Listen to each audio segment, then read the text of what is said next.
ನಮಸ್ಕಾರ ವೀಕ್ಷಕರೇ, ಇಂದು ಮಕರ ರಾಶಿ ವಾರ್ಷಿಕ ಭವಿಷ್ಯ 2025 ಬಗ್ಗೆ ತಿಳಿದುಕೊಳ್ಳೋಣ ಬನ್ನಿ.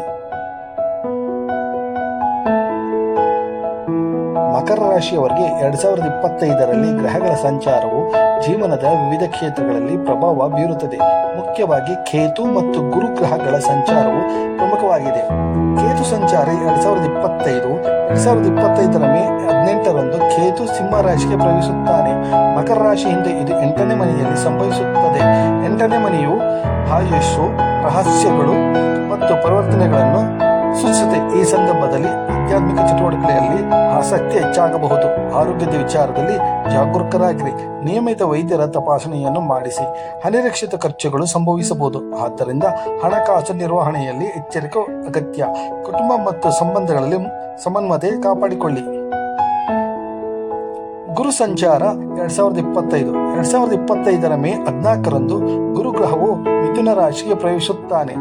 ಮಕರ ರಾಶಿಯಿಂದ ಇದು 6ನೇ ಮನೆಯಲ್ಲಿ ಸಂಭವಿಸುತ್ತದೆ. 6ನೇ ಮನೆಯು ರೋಗ, ಋಣ ಮತ್ತು ಶತ್ರುಗಳನ್ನು ಸೂಚಿಸುತ್ತದೆ. ಈ ಸಂದರ್ಭದಲ್ಲಿ ಉದ್ಯೋಗದಲ್ಲಿ ಹೆಚ್ಚಿನ ಪರಿಶ್ರಮ ಅಗತ್ಯವಿದೆ. ಆರೋಗ್ಯದ ಬಗ್ಗೆ ಹೆಚ್ಚು ಗಮನ ಹರಿಸಿ. ಆರೋಗ್ಯಕರ ಜೀವನ ಶೈಲಿಯನ್ನು ಅನುಸರಿಸಿ. ಹಣಕಾಸಿನ ವ್ಯವಹಾರಗಳಲ್ಲಿ ಎಚ್ಚರಿಕೆ ಅಗತ್ಯ. ಅನಾವಶ್ಯಕ ಖರ್ಚುಗಳನ್ನು ತಪ್ಪಿಸಿ. ಸ್ಪರ್ಧಾತ್ಮಕ ಪರೀಕ್ಷೆಗಳಿಗೆ ತಯಾರಿ ನಡೆಸುತ್ತಿರುವವರು ಹೆಚ್ಚು ಪರಿಶ್ರಮ ವಹಿಸಬೇಕು.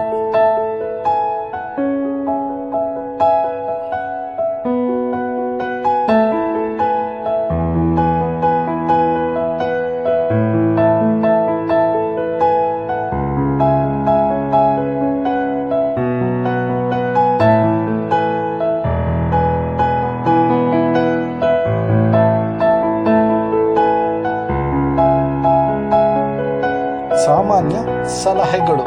ಆರೋಗ್ಯ.